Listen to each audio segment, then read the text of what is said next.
Okay, briefly on the game last weekend. Disappointing, obviously. Just for whatever reason can't seem to find a way to get it done down there. Kind of what I talked about after the game did us in. Penalties, red zone offense, big plays up the field on defense. Those are the three main areas. And the things that we just couldn't overcome. And when you're playing a team with the talent level of USC, you can't do. You can maybe do one thing inefficiently, but you can't do a myriad of things. And we had struggles. And statistically, we still came out okay. We were 450 plus yards over to 380, and we probably would have had 550 hadn't kept getting penalized. But that's beside the point. But the bottom line is we just didn't do enough good things to win the game. Guys played hard. I'm proud of our guys as far as their effort level. They played hard. They played relentless. I mean, Tyler Huntley was a fierce competitor. He's a fierce competitor anyways, but in that particular game, he was just competing like a warrior. And so disappointing to start conference play 0-1, but that's what it is. We've been there before, and we've had some pretty good results. At the end, it's, as I've said before, it's one 12-game season. It's not 12 one-game seasons, and you got to just look at it as a whole. And I don't believe anyone in the South will go undefeated. Could be wrong, but I think the last several years has proven that that's unlikely. So that being said, we're still obviously in the hunt. It's one game in, so we've got a ton of football left. Got the Cougars coming in this week, Washington State Cougars. Very similar to our situation. Both teams find themselves in a very similar situation. They went through their non-conference undefeated and had a tough loss to UCLA. It was a weird game. I stayed up until it was over. I can't even remember what time it was, 1:30, 1 o'clock at night. But to have 9 touchdown passes and score 63 points and lose, really weird. And so I guess things just happen. But credit UCLA. They played well. They kept answering, and 67-63 I think was the final with no overtimes. That's bizarre. But anyway, we've got to try to solve the same type of offense this week that we played last week. They do it better than anybody in the country as far as what they do, throwing the football year in and year out. Mike Leach, wherever he's coaching, that team's going to be at or near the top of the country throwing the football. His quarterback right now is leading the nation in pass yardage and touchdown throws, and so they're the antithesis of Air Force. I mean, what Air Force is to the option in the run game, Washington State is to the throw game. That's who they are. They've seen it all. There's nothing that we're going to do defensively that's going to surprise them or do something they haven't seen before. They've seen it all. They've seen every imaginable way to try to defend them. What it boils down to is frickin' Kinningham. Who is it? Who is it? Okay, all right. So where was I? Yeah, they're not going to do anything we're not going to do anything they haven't seen. It's going to boil down to tackling and covering and getting pressure on the passer and doing those type of things. And in a game like this, oftentimes your best defense is an offense. Is an offense that can control the ball, which we're doing. Our offense is controlling the football, taking care of it, not turning it over. Knock on wood, we're making first downs. We had 27 first downs in the game Friday night. And so that will play into slowing down that offense as much or more than anything is our ability to control the football, take care of it, and keep it away from them. So that's part of a big part of the equation. So questions. Coach, just looking at Zach Moss, what's his status for this week? And we don't ever talk about status for the games. We just hope everyone's there. So we hope everyone's ready. And, why would you ever tip your hand to the opponent? That would make no sense at all. And until college football has a injury report rule or whatever, we just won't do it. It just doesn't make any sense. And so we have several. That was a physical game on Friday night. We took our bumps and bruises and got some guys banged up, but that's for us to know and deal with and try to get the best guys out there on Saturday. I'm sorry to give you that answer, but that's just our policy on that. It's obviously not season ending then. No, oh, no. You'll know about any season-ending injuries. That will always be relayed to you guys. Almost always.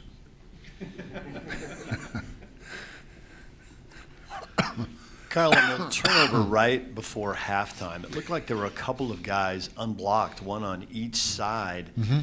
Just mental mistakes. It seemed like there were some inconsistencies with their ability to get into the backfield. Some plays you block them up, you make big plays, but they were there quite a bit. Right, and nobody blocks every play, every time. Nobody protects perfectly every time, and we have had our share of mental errors. That was a mental error. We had a call that we make in the line of scrimmage, and it was on the front side of the play, not the backside. Backside, we're going to beat that guy with he's not going to be a factor, hopefully. But on the front side, we had not a miscommunication, just a blown assignment, and that led to probably the biggest play in the game is coming away with 0 on that. And we were in the red zone 6 times, and we came away with 2 touchdowns, and that's not good enough. We got to be close to 70%, and so that was one of the times there. We had 1st and goal at the 2, which was that play, and the guy popped through, made a great play, knocked the ball loose, and that was a huge momentum swing. Instead of going in what should have been, 17-14, I believe, it's 14-10 still, and they got all the momentum, and so that was disappointing. And then we had down at the other end, a situation where we came away with just a field goal, and we had 2 touchdowns, 3 field goals, and 1 turnover in 6 trips. And when you're playing a team the caliber of USC, you can't leave points on the field like that. You can't do it because they're too good, and you're not going to get away with that. And so we strive to be 70% touchdown percentage in the red zone offensively and 50% giving up on defense, and we think that's championship level if we can do those 2 things. That's enough of a margin that it's way in our favor. Coach, you said you need to solve the same kind of offense this week, and they're even maybe better passing. So what do you have to do? And also, is personnel changes one of the options? I wouldn't say personnel changes. I'd say looking at different groups maybe to match up with what they do. They're almost exclusively 4 wide. They will play some 3 wide, 2 back, but typically it's 4 wide, 1 back is their base set. And so you got to try to match skill on skill. And so we'll take a look at different personnel groups. But it's going to come down to, first of all, we can't give up, numerous big plays up the field. That was a huge issue Friday night. And credit their receivers. I was not bragging about them, but pointing it out all week long, how talented they were, the Trojans, and they proved me right. I mean, they were we just didn't get it done in the back end. And so. To answer your question, we've got to. It's much like when you play a team that, plays 3 tight ends. You got to shift your personnel around, and try to match up as best you can. And where they're more spread and 4 wides, you got to do the same thing. Is get the best matchups you can out there. Get your best 11. Yeah. Coach, how do you think the non-Moss backs did, and is there a change in the pecking order there? Well, we got a lot out of Devin Brumfield in that game, and he is technically not the 2 guy. Jordan Wilmore is the number 2 back, but Devin got hot there for a minute, and he was doing also a nice job. He's further ahead than the other backs in blitz pickup, pass protection, so he got more of the reps and did a really nice job and ran hard, caught the ball well out of the backfield. And so, to answer your question, I thought they did very well in Zach's absence. Just to follow up on that a little bit, how different is it when you don't have Zach Moss carrying the ball 20 times? I mean, did that alter the game as much as Yeah, well, I mean, he's, in my opinion, the best back in the Pac-12. I'll stand by that. I said that early in the year, and one of the best in the country. And so it's, when you have a weapon like that taken away, it certainly can have an impact. But as I said after the game, there are no excuses. You just got to have the next guy come in and pick up the slack as best he can and modify your calls and your plan accordingly. And then, sorry, another question. As far as defending the pass from the last game and that, as you watched the film, was the problem the secondary, or was it pressure up front, or was it a combination of things, or have you?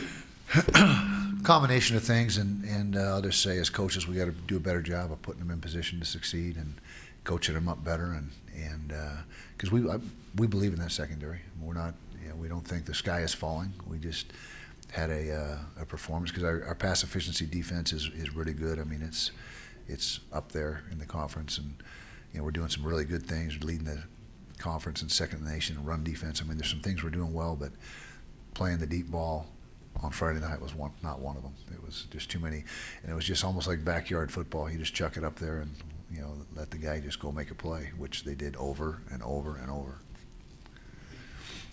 27 penalties, not to blame the refs by any stretch, but do you have any reason why there was that many between the two teams? I don't. It was interesting, wasn't it? I mean, it was, you like to think that the game is about the players and let the players decide the game, and referees are not the stars of the game. They are just the peripheral, and I'm not trying to insinuate anything there, but I'm just saying that was a huge impact on the game. Those penalties had a huge impact on the game, but we got to clean it up. Apparently we're not playing clean enough.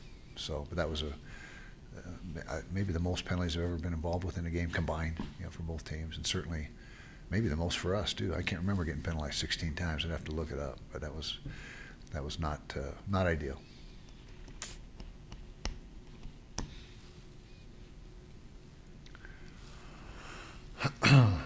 My allergy pill's about to wear off, so.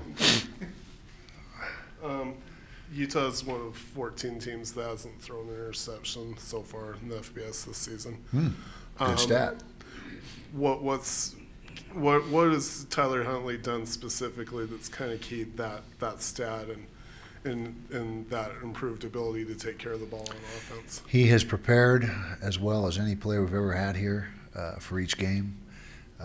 He is completely bought into Coach Ludwig's coaching and doing the things that Andy wants him to do as far as his read progression and taking care of the football and putting it in good spots. And he's his completion percentage right now is off the charts. It's in the top 4 or 5 in the nation. And he's just playing, as I said last week, stand by it this week as well. He's playing his best football as a Ute, and he's our guy. I mean, he's our leader. Kyle, it's basically in your DNA personally to prioritize stopping the run, but now you play an opponent where that's almost irrelevant, if that's the right word. What's that like for you? Yeah, it is a departure from normal, and this is the week. Like I said, it's the flip side of Air Force. You go into Air Force game and you almost disregard the pass because you got to focus so much on the run.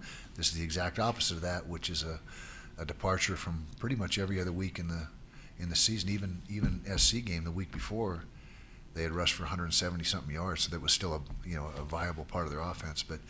But Coach Leach runs just enough to keep you, making sure you don't just completely disregard it, but you got your main plan, your main focal point, your main all your adjustments and everything are geared towards trying to keep the ball from being thrown all over the place for 400 plus yards, which is what they seem to do every single week.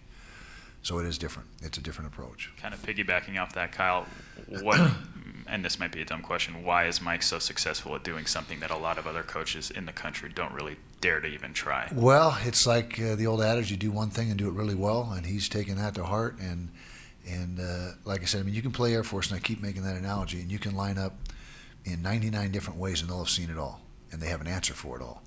It's the same with Mike. He's been doing the same thing for so long and so well that there's nothing you can do. You can rush 1, drop 10. You can rush 8. I mean, you can do whatever you want to do, and he'll have seen it somewhere along the line, and he'll have an answer for it. And so that's what makes it so difficult. And like I said early in this press conference, you're not going to trick him. You're not going to trick him. You just got to try to play better defense and better pass coverage and keep things in front of you than they do with their offensive throw game.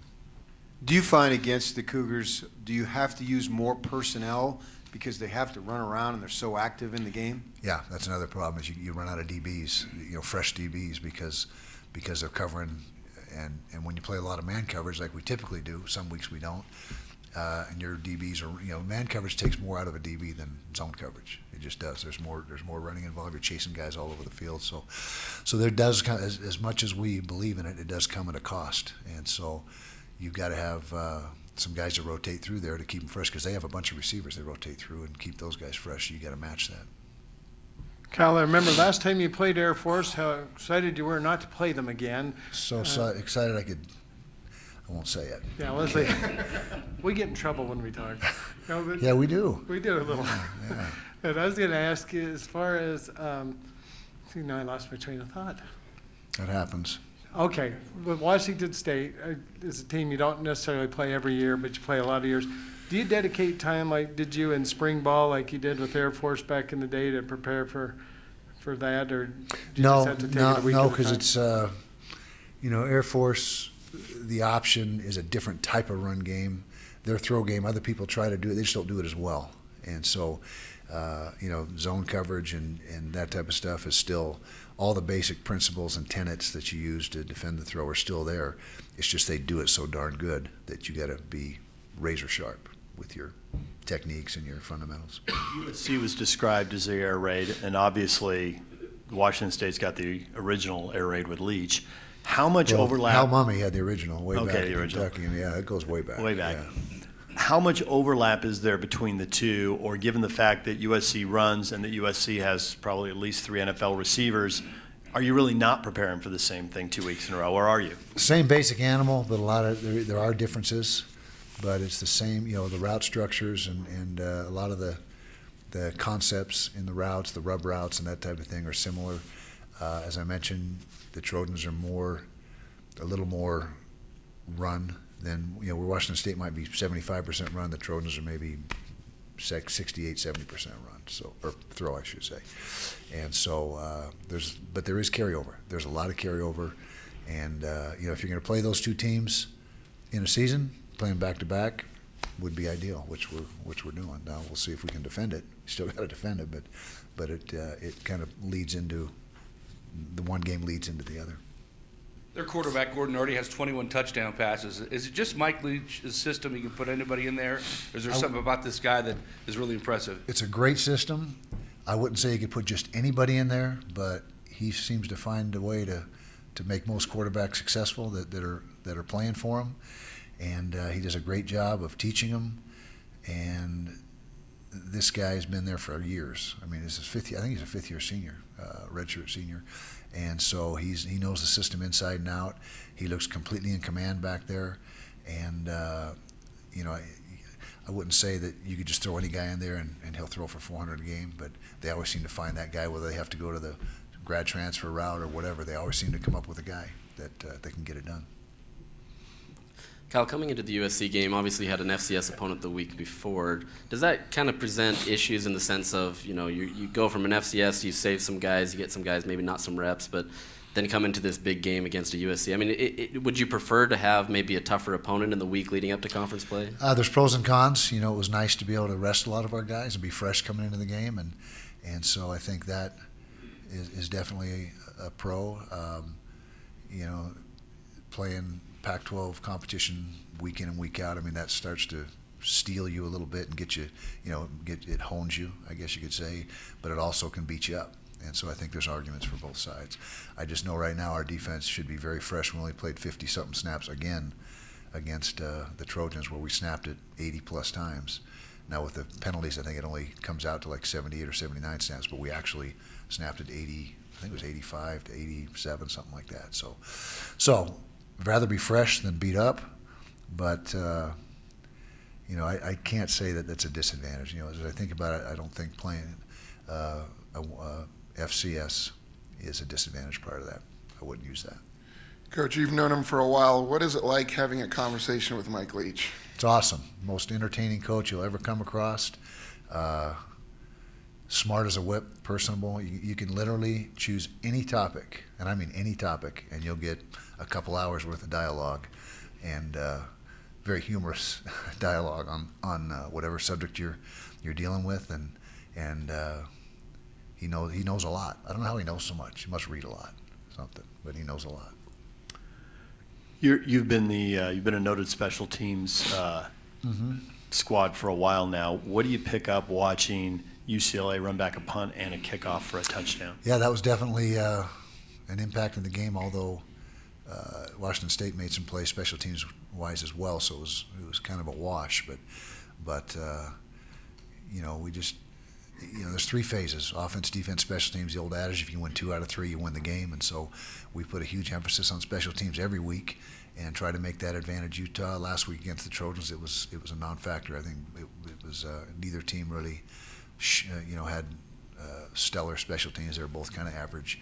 And so hopefully we can get it cranked up. You know, our kicker, Jaden Redding, is good to see him make, you know, 3 out of 4. The one that was blocked, totally trajectory issue. It wasn't blocked by the guy. We did have some leakage, but the guy that blocked it was stuck on the line of scrimmage because the trajectory of the kick was not high enough. So between him and Ben Lennon, I thought Ben Lennon punted better. And I'm going off on a tangent, I guess, from your question, but we only punted twice, both in sky territory. Pinned him on the 9 and the 12, which is pretty good work. So hopefully we continue to get better as the season goes on, special teams wise, because so far it has not been a huge advantage for us. If at all, it's just been kind of canceling each other out. Each special teams doesn't really make any huge impact. So we know the goal is to win the South, and you said it on Friday, you know, no team is going to go undefeated. You already said it here today. How do you balance competing to win the South versus having the attention be that versus being focused on Washington State and then so forth and so on?